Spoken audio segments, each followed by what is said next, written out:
السلام علیکم ورحمۃ اللہ وبرکاتہ۔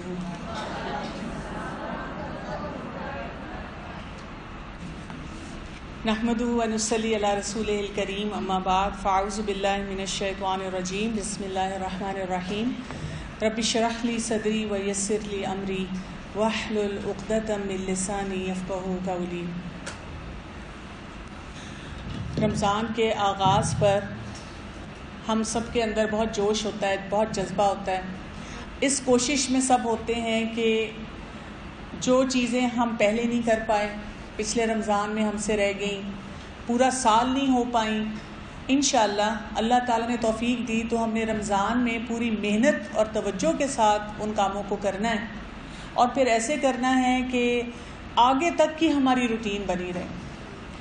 الحمدللہ، کیونکہ اللہ سبحانہ و تعالیٰ نے یہ جو مہینہ دیا ہے، جس کو ہم نیکیوں کا موسم بہار بھی کہتے ہیں، اس میں تمام لوگ کوشش کرتے ہیں، محنت کرتے ہیں، ماحول بنا ہوا ہوتا ہے، بہت سی نیکیاں کرنی بہت آسان ہو جاتی ہیں، بہت سے کاموں سے اپنے آپ کو کٹ آف کر کے اللہ کی عبادت کی طرف فوکس کرنا بھی آسان ہو جاتا ہے۔ ایسے لگتا ہے کہ وہ جو انسان کام پلان کرتا ہے پورے سال میں، وہ اب ہو رہے ہیں، بہت سے آپ کے ٹارگٹس جو ہیں وہ بھی آپ حاصل کر رہے ہیں، بڑا دل میں سکون آتا ہے۔ اور پھر انسان اس آیت پہ توجہ دیتا ہے جو کہ سورہ البقرہ میں ہے، آیت نمبر 183، جس میں اللہ سبحانہ و تعالیٰ نے ہم پہ روزے کی فرضیت کے بارے میں بتایا کہ یا ایھا الذین آمنوا کتب علیکم الصیام کما کتب علی الذین من قبلکم لعلکم تتقون، کہ اے ایمان والو، تم پہ روزے فرض کیے گئے جس طرح تم سے پہلے لوگوں پہ فرض کیے گئے تاکہ تم تقوی اختیار کرو۔ الحمدللہ، یہ تقوی کی جو ایکسرسائز ہمیں کروائی جاتی ہے اس پورے مہینے میں، اس میں ہم کافی حد تک کامیاب ہو جاتے ہیں۔ یہ تو نہیں کہا جا سکتا کہ اس کا حق مکمل طور پہ ادا ہوا، لیکن ایٹ لیسٹ ہم یہ ضرور دیکھتے ہیں کہ جو کام ہم رمضان سے پہلے جیسے کر رہے تھے، اب رمضان میں فرق ہے۔ لیکن یہ جو تقوی اور یہ ہم جو سوچ اپنے لیے لے کے آتے ہیں رمضان میں، ہم نے متقی بننا ہے، ہم نے اللہ کو راضی کرنا ہے، ہم نے اپنے ہر کام میں یہ بات یاد رکھنی ہے میرا رب مجھے دیکھ رہا ہے، ہم نے ہر چیز میں سوچنا ہے کہ میں نے اس طرح کام نہیں کرنے کہ میں کہوں کہ ہاں جو میں کر رہی ہوں بہت اچھا کر رہی ہوں، انشاءاللہ اللہ تعالیٰ کو پسند آئے گا۔ نہیں، میں نے اپنے رب کی نظر سے دیکھنا ہے، میرے رب کو کیا پسند ہے، اور جو میرے رب کو پسند ہے میں نے وہ کام کرنا ہے، میں نے اس چیز پہ توجہ دینی ہے، اپنی نظر سے نہیں دیکھنا۔ تو جب ہم یہ کام کرنا شروع کرتے ہیں اور کرتے کرتے ایک دن پتہ چلتا ہے کہ شوال کا چاند نظر آ گیا، جہاں عید منانے کی خوشی ہوتی ہے وہاں ساتھ ہی ساتھ دل میں تکلیف شروع ہو جاتی ہے۔ انسان کہتا ہے اچھا، میں تو ابھی روزوں کا انتظار کر رہی تھی، اب روزے ختم ہو گئے۔ جو اعتکاف میں بیٹھے ہیں لوگ ہوتے ہیں، ان کو یہ خوشی ہوتی ہے کہ اب ہم گھر جائیں گے، گھر والوں سے ملیں گے، لیکن ساتھ ساتھ انسان سوچتا ہے پتہ نہیں اگلے سال یہ دوبارہ میں کر سکوں گی، یہ موقع مجھے ملے گا کہ نہیں ملے گا۔ پھر انسان اپنی عبادات کے بارے میں سوچنا شروع کرتا ہے، تو وہ جو ایک فیلنگ ہوتی ہے نا کہ ہاں میں نے تو نمازیں بھی پڑھنی شروع کر دیں، میں دیکھو اذکار بھی کر رہی ہوں، الحمدللہ میں نے قرآن پاک کو بھی پڑھ لیا، اب دورہ قرآن بھی اٹینڈ کیا، اور بہت ساری اور نیکیاں بھی الحمدللہ کمائیں، زکوٰۃ بھی دی، صدقات بھی بہت سارے دیے۔ لیکن اب جب ہم دیکھتے ہیں اور جب وہ مہینہ ختم ہو رہا ہے تو پھر لگتا ہے نہیں، اس سے زیادہ اچھا میں کر سکتی تھی، اور اس وقت ہم سوچتے ہیں کہ کیا اب مجھے اگلے رمضان تک انتظار کرنا پڑے گا کہ پھر وہ رمضان آئے گا اور پھر میں اپنی عبادات پہ دوبارہ توجہ دوں گی۔ اور ساتھ ہی ہمیں خیال آتا ہے شیطان بھی اب نکل گیا، ساتھ ہی خیال آتا ہے اب ماحول بھی بدل گیا۔ آپ دیکھیں دنیا کی دوڑ دوبارہ شروع ہو جاتی ہے، جیسے ہی چاند نظر آتا ہے لوگ بازاروں میں جانا شروع ہو جاتے ہیں، لاسٹ منٹ شاپنگ شروع ہو جاتی ہے، کسی کو مہندی کا خیال آتا ہے، کسی کو چوڑیوں کا خیال آتا ہے، کسی کو لگتا ہے میری کوئی میچنگ رہ گئی ہے، اور ہم سوچتے ہیں کہ دیکھو میں تو اتنی پیک آف عبادت پہ تھی، یہ ایک دم سے کیا باقی باتیں شروع ہو گئیں۔ اور ساتھ ہی دل میں ایک ڈر بھی محسوس ہوتا ہے انسان سوچتا ہے اب پورے 11 مہینے پھر سب چیزیں ویسے نہیں ہوں گی، پھر دنیا کی گہما گہمی ہوگی، پھر میں دوبارہ سے سارے کام چھوڑ دوں گی، کیونکہ ہمارا پچھلا ایکسپیرینس ہمیں یہ بتاتا ہے کہ ہم نے رمضان میں جو کچھ کیا ہے ہم اس کو کیری نہیں کر سکے، ہم وہی عبادات اس طریقے سے نہیں کر سکے جیسے ہم نے رمضان میں کی تھی۔ تو آج ہم اس ٹاپک پہ بات کریں گے کہ رمضان کے بعد کیا کریں، کہ یہ جو ہم نے عبادت کی، یہ جو ہم نے تقویٰ کے لیے کوشش کی، یہ جو ہم نے اپنے رب کے ساتھ ایک تعلق کو مضبوط کرنے کی کوشش کی، اس کو ہم بعد میں بھی کیری کریں تو کیا کرنے کی ضرورت ہے؟ پہلی بات تو یہ ہے ہمیں ابھی سے اپنے آپ کو الرٹ کر لینا ہے کہ جتنا کام ہم رمضان میں کر رہے ہیں نا وہ رمضان کے بعد نہیں ہو سکے گا۔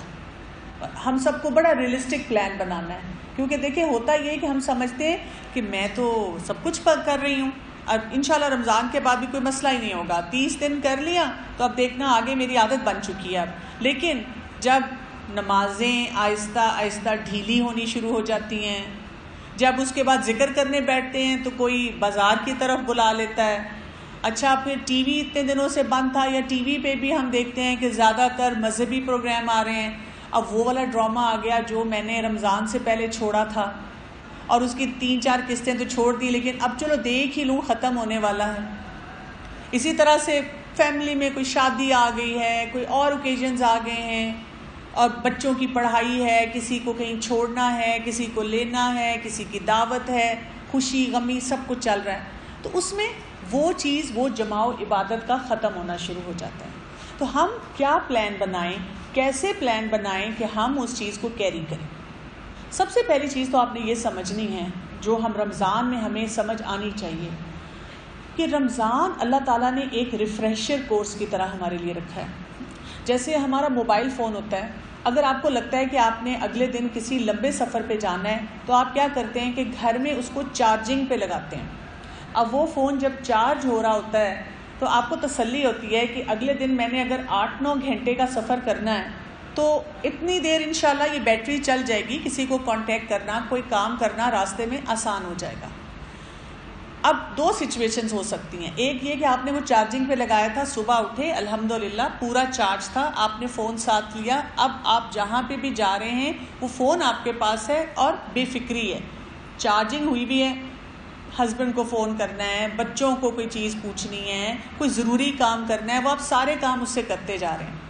دوسری سچویشن یہ ہے کہ آپ نے چارجنگ پہ لگایا لیکن بے دھیانی میں لگا دیا، آرام سے باقی کام کیے، صبح جب آپ بالکل نکلنے لگے تو اب آپ نے دیکھا کہ یا اللہ میں تو سمجھ رہی تھی کہ اس کو میں نے چارجنگ پہ لگایا لیکن یہ چارج نہیں ہوا، وہ صحیح طرح سے اس کی پن نہیں لگی۔ اب آپ بتائیں کیا حالت ہوتی ہے، کس قدر بے چینی اور پریشانی شروع ہو جاتی ہے انسان کو۔ فون چارج نہیں ہے، آپ کو کسی سے بات کرنی ہے، اور اس دن لگتا ہے ساری ایمرجنسیاں ہو رہی ہیں، ہر ایک کو آپ کو کانٹیکٹ کر رہے ہیں اور آپ ہر ایک کو بتاتی ہیں میرے فون کی بیٹری نہیں ہے، مجھ سے زیادہ بات نہیں کرو، اور انسان کہتا ہے کاش میں دیکھ ہی لیتی۔ تو یہ جو تقویٰ ہوتا ہے یہ بھی ہماری ریچارجنگ ہے 11 مہینے کے لیے۔ اگر ہم نے اس مہینے میں اپنے رب کے ساتھ اس تعلق کو مضبوط کر لیا تو ان 11 مہینوں میں کوشش تو ہوگی، ماحول تو بدل جائے گا، دوبارہ سے وہی بہت سے ایسے کام شروع ہو جائیں گے جو اس مہینے میں بند ہیں، لیکن اگر آپ کی ریچارجنگ ہے تو انشاءاللہ جہاں جہاں آپ کو لگے گا کہ مجھے اپنے رب سے کوئی تعلق پیدا کرنا ہے آپ کر لیں گے، آپ تقویٰ کی چارجنگ کے ساتھ چل رہے ہیں۔ لیکن اگر یہاں کی عبادت میں ہم نے آگے پیچھے کر دیا، سوچا اگلے سال سے ہی تھوڑا سا کر لیتی ہوں، آس پاس لوگوں کو دیکھا جو ہم سے کم کر رہے ہیں اور بڑے خوش ہوئے کہ چلو میں اس سے تو زیادہ ہی کر رہی ہوں، یہ تو کچھ بھی نہیں کر رہا، تو پھر کیا ہوگا؟ پھر ہمارا وہ فون کی طرح تقویٰ جو ہے فلی چارج نہیں ہوگا، اور چارج نہیں ہوگا تو آگے ہم کیا کریں گے؟ اب یہ چارجنگ جو ہمارے تقویٰ کی ہوگی یہ ہمیں کیسے پتہ چلے گی؟ 3 چیزیں بہت اہم ہیں ہمارے دین میں، ایمان، اسلام اور اس کے ساتھ احسان۔ ایمان کیا ہے؟ کہ ہم نے دل سے مانا میرا رب ہے، فرشتوں پر ایمان ہے، رسولوں پر ایمان ہے، الہامی کتابوں پر ایمان ہے ہمارا، جنت پہ، دوزخ پہ ایمان ہے. اور کیسا ایمان ہے؟ جو ہمارے رب نے ہمیں بتا دیا ہم بالکل ویسا مانتے ہیں. ہم اس میں کوئی سائنٹیفک فیکٹس نہیں نکالتے. ہم اس میں یہ نہیں سوچتے کہ جنت یہاں سے کتنی دور ہوگی، اگر کوئی ہبل ٹیلیسکوپ ہو تو اس کے ذریعے کچھ نظر آئے گا. ایسے ہم اس میں توجیحات نہیں نکالتے، ہم ویسے مانتے ہیں. ایمان لے آئے ہم. تو ان دنوں میں اپنی ریچارجنگ کے لیے اپنے ایمان کو مضبوط کریں. بار بار سوال کریں اپنے آپ سے، میرا مکمل یقین ہے نا، میرا ایمان ہے نا کہ اللہ خالق ہے، اللہ رازق ہے، اللہ مالک ہے، اور اس کا مطلب کیا ہے، اس کے بارے میں آپس میں غور و فکر کریں. ایمان لانے کے بعد جو دوسرا درجہ آتا ہے وہ آتا ہے کہ انسان کہتا ہے اسلام کی طرف میں نے آنا ہے. اور اسلام کا کیا مطلب ہے؟ سبمٹ کرنا، جھک جانا، اپنے آپ کو جھکا لینا، جیسے ابراہیم علیہ السلام نے کیا تھا. اللہ سبحانہ و تعالیٰ نے جو حکم ان کو دیا انہوں نے کہا جو اللہ تیرا حکم، فوراً اپنے آپ کو سپرد کر دیا اللہ کے. کہ اللہ تعالیٰ نے کہا نماز پڑھو، نماز پڑھنی. اذان کی آواز آ گئی، اب نماز کا ٹائم ہو گیا. اللہ تعالیٰ نے کہا صلہ رحمی کرو، اب یہ صلہ رحمی کا وقت آ گیا. اللہ تعالیٰ نے کہا ہے کہ یہ ذکر کرو، اور کوئی اگر ہمیں پوچھے وائی، کیوں، تو ہم کہیں بھی میں نے تو اپنے آپ کو اللہ کے سپرد کر دیا. جب میں ایمان لے آئی کہ وہ میرا رب ہے، اس سے بڑا کیوں میرے پاس اس کا جواب نہیں ہے کہ وہ میرا رب ہے، مجھے کوئی جواب ڈھونڈنے کی ضرورت ہی نہیں. تو ہر چیز میں انسان پھر کیا کہنا شروع کر دیتا ہے کہ جو میرا رب چاہتا ہے میں نے وہ کرنا ہے. یہ نہیں سوچتا اب کیا کریں، برادری میں بھی رہنا ہے، اب کیا کریں، بچے نہیں مانتے، اب کیا کریں کہ لوگ کیا کہیں گے. اب تھوڑا تھوڑا لوگوں کو بھی راضی کرنا پڑتا ہے. اللہ تو غفور الرحیم ہے، معاف کر دے گا. نہیں، پورا پورا ادخلوا فی السلم کافہ، پورے کے پورے دین کے اندر آنے والی بات کرنی. جب انسان اپنے آپ کو اللہ کے لیے جھکانا شروع کر دیتا ہے تو اب تیسرا درجہ آ جاتا ہے. اور یہ تیسرا درجہ کیا ہوتا ہے؟ احسان کا. احسان کس سے؟ حسن سے. حسن کیا ہوتا ہے؟ خوبصورت چیز. کپڑے لینے جاتے ہیں، وہ آپ کو اتنے ڈھیر سارے یہ آپ کہتے ہیں چلو جو پہلا دکھا دیا وہی لے لیتی ہوں. ایسے کرتے ہیں ہم؟ نہیں. اور اپنی ساتھ والی کو کہتے ہیں سنو یہ بڑے چلاک ہیں، پہلے عام چیزیں دکھائیں گے، ذرا 10-12 جوڑے نکلوا لیں، پھر دیکھنا بڑی خاص چیز نکلے گی، بڑی سلیکٹڈ چیز ہم نے لینی ہے. تو حسن، جب ہم ہر چیز میں، کیا ہم ٹیبل لگاتے ہیں، کیا ریسیپیز بناتے ہیں، یعنی کوئی بھی کھانا بنانا اتنا آسان سا نسخہ ہے بنانے کا، لیکن نہیں، آپ دیکھیں تو صحیح اس کی ترکیبیں سیکھ کے ہمارا برا حال ہے. چینلز پورے بن گئے ہیں کوکنگ کے، جو سارا دن ہم دیکھتے رہتے ہیں کہ مزید خوبصورتی کیسے لائیں. لیکن ایک دین کا معاملہ ہوتا ہے جس میں ہم اکثر ایسا جملہ بولتے ہیں بس اللہ معاف کرے گا، میں تو بیچاری مظلوم سا انسان، جو اللہ نے نیکی کی توفیق دی کر لی. اس میں ہم یہ نہیں کہتے نہیں، میری نماز میں خوبصورتی کیسے آئے گی، میرے اخلاق میں خوبصورتی کیسے آئے گی، میرے بولنے میں خوبصورتی کیسے آئے گی. میں جو بھی کام کروں اس کو میں نے سب سے بہترین کرنا ہے اپنے رب کے لیے. احسان کے درجے پہ میں نے کرنا ہے کہ وہ چیزیں خوبصورت ہوں. ذکر کرنا ہے تو یہ نہیں کرنا کہ ہاتھ میں تسبیح پکڑی ہے استغفر اللہ، اور ساتھ والی ہمسائی کو میں نے پورے محلے کی باتیں بھی سنا دی، فلاں گھر میں یہ ہوا، اس گھر میں یہ ہوا، ادھر یہ ہوا، اور ساتھ کا چلو استغفار کی تسبیح بھی ہو گئی ساتھ ہی. ایسے تھوڑی ہوتا ہے. جب آپ کوئی تسبیح پڑھ رہے ہیں تو آپ سوچ رہے ہیں میں کیا پڑھ رہی ہوں، اللہ اکبر پڑھ رہی ہوں. تو سوچو اللہ تعالیٰ کہاں کہاں میری زندگی میں اللہ اکبر بڑا نظر آتا ہے اور نظر آنا چاہیے. الحمدللہ پڑھ رہی ہوں، کون سی بات پہ الحمدللہ پڑھ رہی ہوں، ابھی اسی وقت میرے پاس کیا کیا چیزیں جس کے لیے میں اپنے رب کا شکر ادا کروں. سبحان اللہ پڑھ رہی ہوں، کون سی اللہ تعالیٰ کی چیز کو دیکھا میں نے کہ میرے دل سے آواز آئی سبحان اللہ. یہ ہوتا ہے احسان کے درجے پہ رہنا کہ آپ جو نیکی کرتے ہیں کانشیس لیول پہ کرتے ہیں. صدقہ دے رہے ہیں کسی بھی کام کے لیے تو اللہ کی خاطر دے دیا، یہ نہیں سوچا کہ یہ مجھے ان ریٹرن کیا دے گا. دیکھو جی کل تک تو میرے پیچھے تھے، میں نے ان کو پیسے دیے، آج نظریں ہی نہیں ملاتے، آئندہ میں ان کو نہیں کچھ دوں گی، آئندہ کسی اور جگہ دوں گی. نہیں، میں نے تو اللہ کی خاطر دیا.